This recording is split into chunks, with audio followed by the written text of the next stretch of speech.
There's 1, 2, 3. What's up, Speedy's Garage gang? Welcome back to the Speedy's Garage YouTube channel. I'm going to jump right into it today because I got some work to do. I actually made a mistake on old Project 4Runner here back when I was working on the suspension, and today I've got to fix it. I was running these ADCO sway bar end links up front, and they are designed for a stock height suspension. And as you've been following along, you know this one's got a little bit of a lift on it. I recently adjusted the suspension and put a little bit more lift into it. And what I didn't notice is that the sway bar was being pulled down enough that it would make contact with the steering rack boot and actually the inner tie rod. Ended up putting a little bitty hole in both of my steering rack boots. So this video will be really good for anyone who's doing inner or outer tie rods or just replacing the boots. I'm going to show you what I've got put together to get this job done. It's not very hard, but it can be expensive if you have it done at a shop. So let me show you what I got.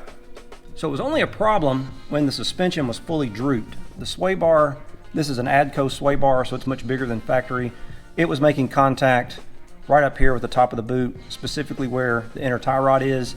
I've since put longer sway bar end links in, as you can see, so that problem's already fixed. You can tell, looking at the one I originally used, it's about an inch and a half taller. So that fixed the problem. The wheel is off the ground. I'll spin it so you can see, and you can see now I've actually got plenty of clearance. So that problem is fixed, but now I've got to take care of that boot. And I used some Energy Suspension universal end links. They're actually better quality than the ones that came with those ADCO sway bars. They're a little bit more beefy. They fit much better. And I did a little quick test drive, and believe it or not, unless it's my imagination, the truck actually feels like it rides quite a bit smoother. So having that sway bar compressed a little bit must have been sending some jarriness, I'll call it, through the suspension. I'll leave a link in the description to all the stuff I'm going to use today in case you run into the same problem. Here are all the tools I'm going to use to get this done. The special ones you're going to need: some cotter pins, a torque wrench that goes to 83 foot-pounds, which is what the tires are torqued to. And I borrowed this, or did the Lona tool thing, from a local auto parts store. You'll need the front end service kit, and this is to separate the outer tie rod. So I'm going to use that one. I've done this before. If you saw my lower ball joint video, you know I've done this before. Obviously I'm going to use my impact, and here are the new boots. I went with the Beck Arnley because a lot of them came with a zip tie for the inner side of the steering rack boot. These come with metal clamps, which I like much better. There is the part number. Again, I'll leave a link in the description if you need some. They feel much higher quality even than factory, to be honest with you. They're more pliable. They feel a little more rubbery. The factory one's a little bit plasticky feeling. Of course, they're 21 years old, so it might have something to do with it. But there's the boot. And here's the metal clamp that goes on the inside. A lot of times these were zip ties in the kits, which no way I would use that. I want it to be metal. Obviously you want to start by getting the tire suspended in the air so you can remove it. Never work on a vehicle just on a jack. I've still got the jack there just as a backup, but I've got it on a jack stand, kind of right up there on the front of the frame. And then I want to get this tire removed.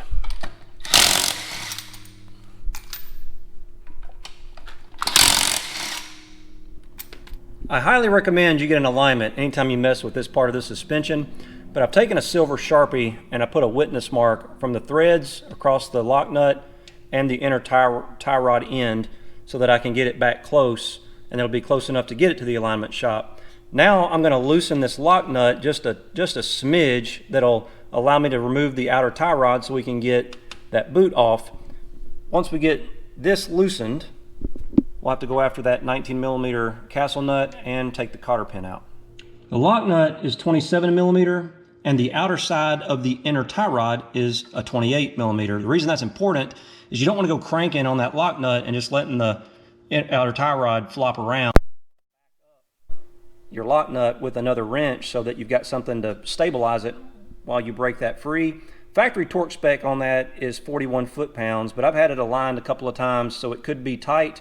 Be prepared for it being easy or hard, but have a backup plan just in case you have to really put some torque on that.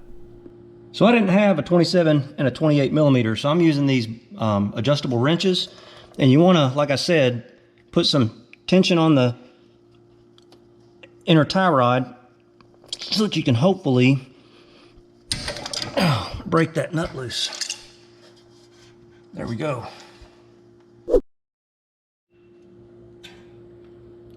I turned the steering so that this side of the steering rack is extended to make it easier to get to everything. Pulled the cotter pin out, and this castle nut is a 19 millimeter.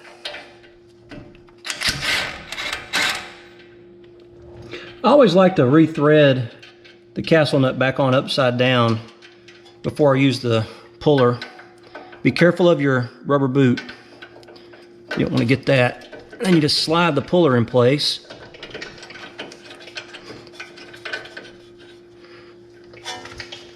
And they're designed to accept a 3/8 ratchet. Then you just tighten it until it pops loose.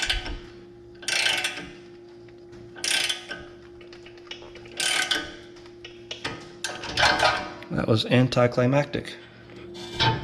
Okay. I always like to keep the castle nut with where it came from. So now, I took this straight off. So now what we want to do is we want to count the number of turns to unthread it. So I've got the lock nut set just barely snug, and I'm going to start counting the turns. There's 1, 2, 3, 4, 5, there's 15.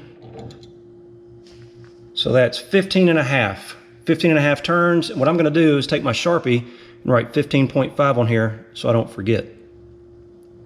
If you're replacing tie rod ends, this is exactly what you would be doing. However, mine still feel really good. They're still stiff, and these are kind of expensive. So some people say, why wouldn't you replace it while you're here? Well, these are like 80 bucks. The inside ones are like between 175 and 200.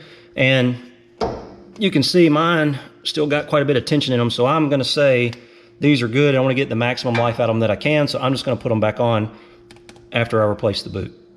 Next up, I'm gonna get the spring clip out of the way. Easy peasy.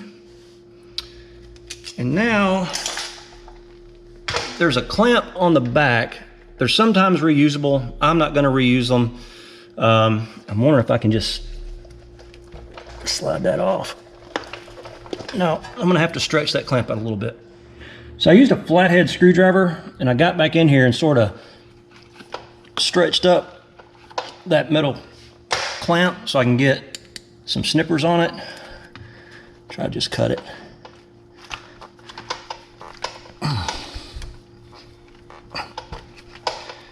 There we go, see if that worked. Okay, I got the clamp snipped. Now we're just gonna, oops, slide the boot off. Ugh. Be ready for a little bit of a mess. There's the culprit. There's little holes that got poked in the boot. And it's kind of a plasticky feel. Like I said, the new ones are pretty rubbery. And the reason this is important, and I'm glad I caught it quickly, is water was getting in there, and luckily nothing's happened. But you wouldn't want water to set in here around this inner tie rod. And speaking of which, if you were doing your inner tie rods, this is where you would take that off. There's a flat on the steering shaft or the rack and pinion. On the back side, you can't see it, but it's like right here.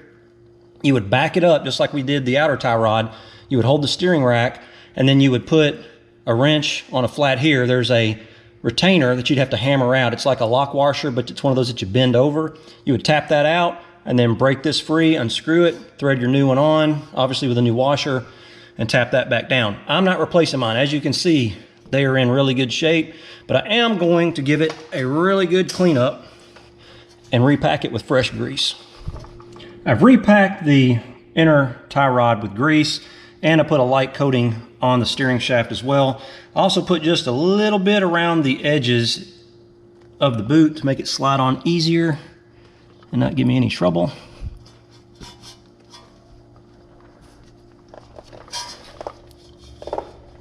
There we go, easy peasy.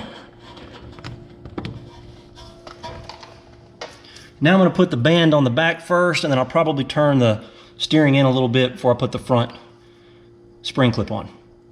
It's going to be too dark and hard to see me put this band on back there, but I'm going to show you how it works. Basically, it uncoils, and you can see it's got a little retainer right here, and then it's got two, I'm going to call them tabs. So what I'll do is I'll loosen this up enough to get it over the boot, then I'll tighten it, slide this through the little retainer, And then I'll use a flat blade screwdriver and probably a little hammer to tap those 2 tabs down. Easy peasy. 14 and 15. So I'm going to call that good to get to the alignment shop. Hard to see the paint mark or the Sharpie mark, but I counted, wrote it here, so I know it's good. Now I'm just going to reconnect the tie rod. Put the castle nut back on. And the torque on this dude is 67 foot-pounds. So there is 67 foot-pounds. Pro tip, you want to make sure the hole in the outer tie rod bolt part or threaded part faces front to back so you can put your cotter pin in. And it looks like I actually got lucky on that one. 67 foot-pounds actually lined up with one of the notches in the castle nut. If it doesn't, you want to tighten the nut a little bit more until you can put your cotter pin back in. Got a new cotter pin put in place. The last thing we have to do is tighten that lock nut. The factory service manual says the torque spec is 41 foot-pounds. I don't know how you do it other than maybe a 27 millimeter crowfoot wrench or something. I don't have one of that size. So what I'm going to do is just put these wrenches on it like I did before and snug it up good and tight. I'm going to call that good. I got to take it to have it aligned anyway, and the alignment shop's probably not going to, they're not going to torque that bolt. They're going to get it nice and snugged like I did. We're going to call that good. Put your tire and wheel back on. You can lower the vehicle. Don't forget to tighten your lug nuts to 83 foot-pounds, and you want to use a cross pattern.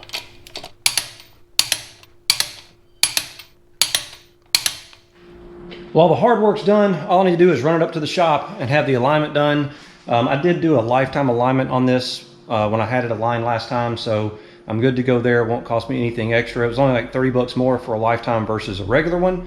So I'm gonna go take care of that now, and I'll show you the sheet after it's aligned. We can see how far off it was. All right, I just got back from the alignment shop, and I could tell driving over there that it was off just a little bit. The steering wheel was turned to the left, or I had to hold it to the left about 5 or 8 degrees so that the truck would continue going straight.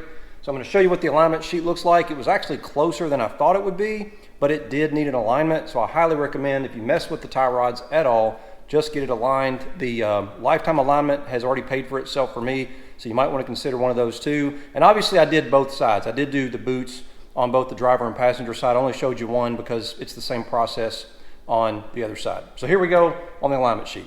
So here's where I was at before, and you can see on the passenger side it was out just a little bit, and that sort of makes sense. So the toe was a little bit negative, so I was having to hold that steering wheel to the left a little bit so that the truck would track straight.